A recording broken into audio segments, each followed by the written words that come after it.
सबसे पहले मुकेश जी आपसे जानना चाहेंगे, जिस तरह से कोरोना का प्रभाव हर क्षेत्र में रहा है, वहीं पर्यटन भी इससे अछूता नहीं रहा है। तो एसोसिएशन के जितने भी सदस्य हैं, क्या कुछ उनको समस्याओं का सामना करना पड़ा है और आपके आगे के प्लान्स क्या हैं उनके लिए?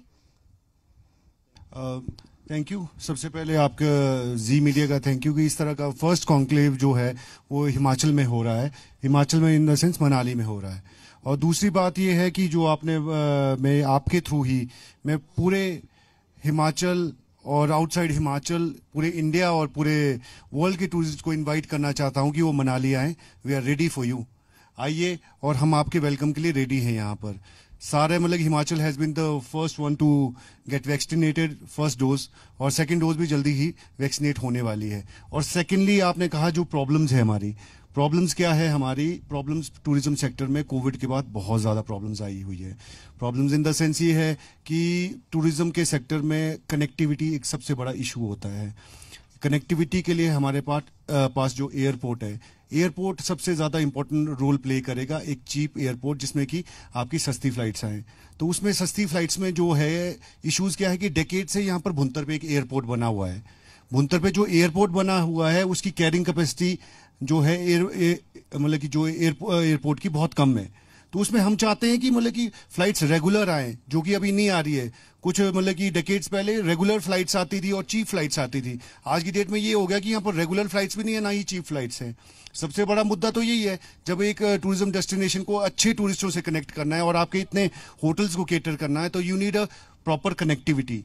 कनेक्टिविटी टूरिस्ट के लिए एक बहुत बड़ा इशू है। आपका 4 लेन तो बन रहा है और वो कुछ टाइम में बन के तैयार होगा, पर उसके साथ भी कई समस्याएं आती है। Rainy season, summer season, snow season, कई तरह के सीजन आते हैं। बट एयर कनेक्टिविटी वो किसी चीज से डिस्टर्ब ज्यादातर नहीं होती है।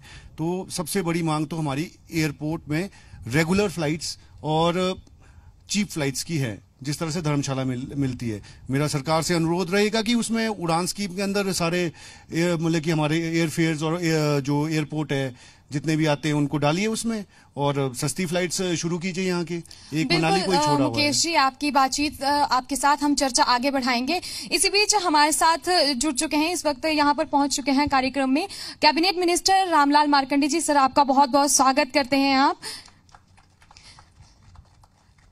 तो इसके बाद अब हम बातचीत करना चाहेंगे नकुल खुल्लर जी से, जिनके रिजॉर्ट में हम बैरागढ़ रिजॉर्ट में यहाँ पर बैठे हुए हैं। आप देख सकते हैं तस्वीरें जिस तरह से नेचर के बीच में बनाया गया है और काफी खूबसूरती से इसे बनाया गया है, और काफी सितारे जो हैं बड़े बड़े बॉलीवुड के यहाँ पर पहुंचते हैं। सबसे पहले सर बहुत बहुत स्वागत है आपका। आपसे जानना चाहेंगे, जिस तरह से सर कई लोगों को रोजगार देते हैं आप, लेकिन कोरोना के बाद जो है 2 साल में स्थितियां बहुत ज्यादा बदली हैं, परिवर्तित हुई हैं। तो अब कैसे रहे ये 2 साल कोरोना के बीच? पहले तो मैं जी का बहुत बहुत धन्यवाद करता हूं कि हमारे हिमाचल, हमारे मनाली में आप लोग आए और एक ऐसा कॉन्क्लेव कर रहे हैं जो आज से पहले हिमाचल में कभी नहीं हुआ है। So all thanks to you and your team. और हम यही कहते हैं कि कोविड ने तो एक, जिसे कहते हैं, कमर ही तोड़ दी है टूरिज्म की, लेकिन हम यही दुआ करते हैं इस मन से कि जो एक और वेव की बात चल रही वो ना आए, क्योंकि काफी नुकसान हुआ है, हर चीज का नुकसान हुआ है। बिकॉज हिमाचल में या तो हॉर्टिकल्चर है या टूरिज्म है, और टूरिज्म में इसलिए बहुत नुकसान हुआ है because of the restriction and everything. So we are keeping our fingers crossed that this third wave doesn't कम।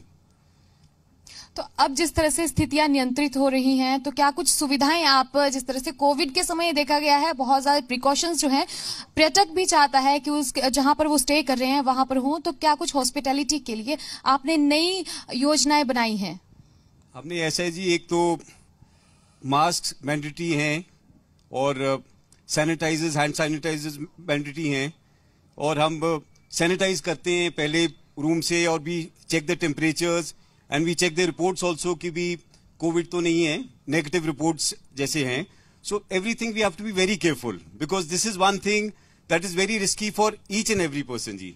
और इसलिए हम यही चाहते हैं कि कोविड की जो थर्ड वेव वो ना आए, लेकिन अभी तक हम जूझ रहे हैं, और पूरी टूरिज्म इंडस्ट्री, जो भी टूरिज्म इंडस्ट्री में है, everyone is being very careful, और हर कोई प्रिकॉशंस ले रहे हैं। और हम बड़ा खास कर बड़ागढ़ रिसोर्ट एंड स्पा में पूरा प्रिकॉशन रखते हैं कोई भी आदमी, because we have a lot of the celebrities also coming in, Bollywood people also, बाकी लोग भी आते हैं। तो नकुल जी, जिस तरह से बहुत हाई प्रोफाइल लोग यहाँ पर आते हैं, उनकी कंप्लेंट्स किस तरह की रहती हैं? क्योंकि हिमाचल प्रदेश पहाड़ी राज्य है और सड़कों की दिक्कतें बहुत ज्यादा हैं, कई और दिक्कतें हैं, तो उनकी क्या कुछ परेशानियां जो हैं वो रहती हैं जिनकी कंप्लेंट्स जो हैं वो करते हैं? जैसे मुकेश भाई ने पहले भी बताया कि सबसे जरूरी कनेक्टिविटी है। हमारे हिमाचल में कनेक्टिविटी की थोड़ी प्रॉब्लम है, बट हमारा सौभाग्य था कि recently minister of surface transport Nitin Gadkari ji आए और उन्होंने इसी मंच से यहाँ पे बड़ागढ़ रिसोर्ट में कॉन्फ्रेंस हुई, तो उन्होंने ये वादा किया है कि 7 घंटों में दिल्ली से मनाली आप पहुंच जाएंगे। So that is a very big सौगात। और सीएम साहब ने भी उनसे रिक्वेस्ट की थी, तो सीएम साहब का भी मैं धन्यवाद करना चाहता हूं और गडकरी जी का भी, नितिन गडकरी जी के भी, कि भी उन्होंने ऐसा एक योजना बनाई है कि जिससे रोड्स इतनी अच्छी हो जाएंगी कि 7 आवर्स में दिल्ली से मनाली टूरिस्ट पहुंचेगा। और दूसरी बात कनेक्टिविटी की, air link, air connectivity is very important.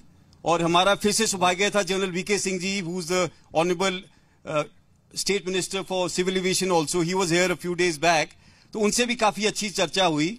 तो उन्होंने यही बोला है कि हम इसको जल्द से जल्द करेंगे, क्योंकि किराया बहुत ज्यादा है, more than 20,000 the tariffs are there. तो फॉरेन कंट्री भी सस्ता पड़ता है हमारे यहां से, और वो इसलिए है क्योंकि यहां एक ही फ्लाइट है और वो सुबह आती है, और उसके बाद वो भी अगर कैंसिल हो गई तो दूसरी फ्लाइट का कोई ऑप्शन नहीं है।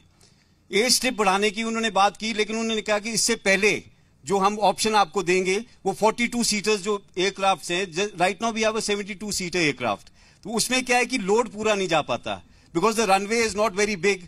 तो रनवे की भी बात की है और सीएम साहब ने भी डिस्कस किया और अपने जनरल वीके सिंह जी से भी डिस्कशन हुई है, आपस में भी उनकी हुई, तो उन्होंने यही बोला कि 42 सीटर्स यहां पे चलाए जाएंगे जिससे कि ये फुल कैपेसिटी पे जाएं, क्योंकि अभी लोड पूरा नहीं आता है।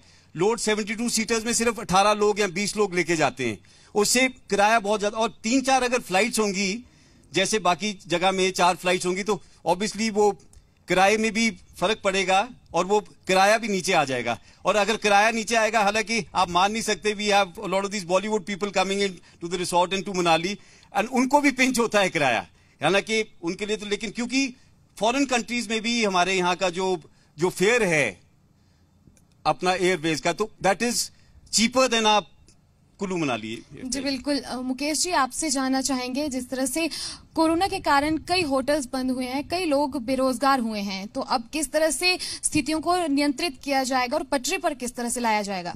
देखिए, सबसे पहले तो मेरी डिमांड रहेगी यहाँ पर सरकार से ही, सरकार के थ्रू मेरा ये रहेगा कि यहाँ के लिए एक पैकेज दिया जाए टूरिज्म के लिए। ये सबसे बड़ा एम्प्लॉयमेंट सेक्टर है यहाँ पर, ऑल हिमाचल से ही नहीं, ऑल इंडिया लेवल से लोग आते हैं, इवन फॉरेन से भी कुछ एक लोग हैं जिनको कि इस सेक्टर में एम्प्लॉयमेंट मिली हुई है। एम्प्लॉयमेंट जब इसमें मतलब कि मिली हुई है तो सबसे बड़ा एम्प्लॉयमेंट जनरेटिंग और प्रोवाइडिंग सेक्टर है ये। तो इस सेक्टर को एक रिलीफ के लिए कुछ पैकेज दिया जाए। अब मैं बात करूं उसकी कि अभी तक क्या दिया है रिलीफ, अभी तक नामात्र रिलीफ मिला है होटल इंडस्ट्री को। कोरोना के 2 वर्ष थे, उससे पहले भी 1 साल जब इलेक्शंस थे उसमें भी मार लगी है मनाली को। तो इस करके मैं ये कहूंगा कि 3 साल से मनाली झेल रहा है कोविड करके, और उससे पहले 1 साल इलेक्शंस थे। तो मेरा ये रहेगा कि आर्थिक पैकेज कुछ होटल इंडस्ट्री को दिया जाए और जिससे कि वो रिवाइव करे। और साथ ही साथ मैं ये भी कहूंगा, नियर अबाउट ऑल हिमाचल के 1500 के करीब होटल्स हैं जिनकी सब्सिडी स्कीम, जो कि सब्सिडी स्कीम गवर्नमेंट देती है, आप कोई रिजॉर्ट बनाते हो, कुछ बनाते हो, तो उसके लिए गवर्नमेंट सब्सिडी स्कीम देती है, वो भी लटकी हुई है। नियर अबाउट 1500 है। आपके जितने भी होटल्स हैं यहाँ पर बिकाऊ है, बहुत सारे बिकाऊ हो रहे हैं। जी बहुत बहुत धन्यवाद आपका। तो इस बीच कार्यक्रम में पहुंच चुके हैं कैबिनेट मिनिस्टर गोविंद ठाकुर। तो सबसे पहले बहुत बहुत स्वागत है आपका कार्यक्रम में। नकुल जी, आपसे जानना चाहेंगे, जिस तरह से कोरोना के कारण काफी स्थितियां बदली हैं और पर्यटक लाखों की संख्या में हिमाचल प्रदेश का रुख करते थे, अब काफी कम संख्या रह गई है, और जो पर्यटक आते हैं बहुत सारी उनकी कंप्लेंट्स रहती है फैसिलिटी को लेकर। ये तो बात बिल्कुल आपने सही बोली, क्योंकि everyone is very scared also. अब ये है कि थोड़ा सा हमारे यहाँ देवी देवता काफी होते, देवी देवताओं के आशीर्वाद से फिर से tourism has been picking up now, tourism pick up कर रहा है, और जो पर्यटक हैं वो भी अब थोड़ा सा अपने आप को सेफ महसूस कर रहे हैं, क्योंकि I think so we all have to live with the covid situation, that's what everyone says जी। क्योंकि पहले तो ये था कि भी बहुत ज्यादा स्केयर था, लेकिन लोगों में भी जो उतना डर नहीं है जितना पहले था। जी मुकेश जी, आपसे ये जानना चाहेंगे कि जिस तरह से कोरोना के कारण हालांकि स्थितियां नियंत्रित अभी हो रही हैं और सरकार भी पूरा प्रयास कर रही है, कौन सी ऐसी योजनाएं हैं जो आपको लगता है कि सरकार को टूरिज्म के लिए बनानी चाहिए? क्योंकि हमारा ये कार्यक्रम का मुख्य उद्देश्य ये है कि जो आपकी समस्याएं हैं वो सरकार तक पहुंचाई जाएं और सरकार के जो प्लान्स हैं वो लोगों तक पहुंचे।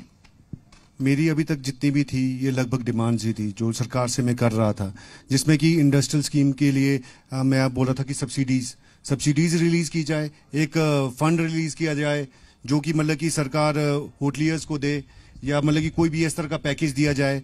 और साथ में मैं और भी चीजें कहूंगा कि इस टाइम मतलब कि बिजली के बिल थे, कभी बिजली यूज नहीं हुई, वो भी हमें कमर्शियल रेट्स पे देनी पड़ी, उसके ऊपर हम डिमांड चार्ज तक देते हैं। Demand charge is one type of a गुंडा टैक्स, जो कि मतलब कि हम बिजली यूज नहीं कर रहे हैं, बस एक बिजली की डिमांड कर रहे हैं और उसका हमको एडिशनल बिल देना पड़ेगा। मैं एक छोटे होटल की बात करूंगा जिसमें कि बिल आपका 8-10 हजार आता है, उसमें से नियर अबाउट 5 हजार तो सिर्फ डिमांड चार्ज होता है कि आप यूज करो चाहे ना करो। Same on goes on garbage, जो मतलब कि कोविड काल में कभी गार्बेज प्रोड्यूस ही नहीं हुआ, कोई पोल्यूशन ही नहीं हुआ, कोई मतलब कि होटल चले भी नहीं, तो किस चीज की फीस दें? ये सारी फीस वगैरह जो कि कुछ है वो माफ होनी चाहिए और मनाली और इसकी मार्केटिंग होनी चाहिए।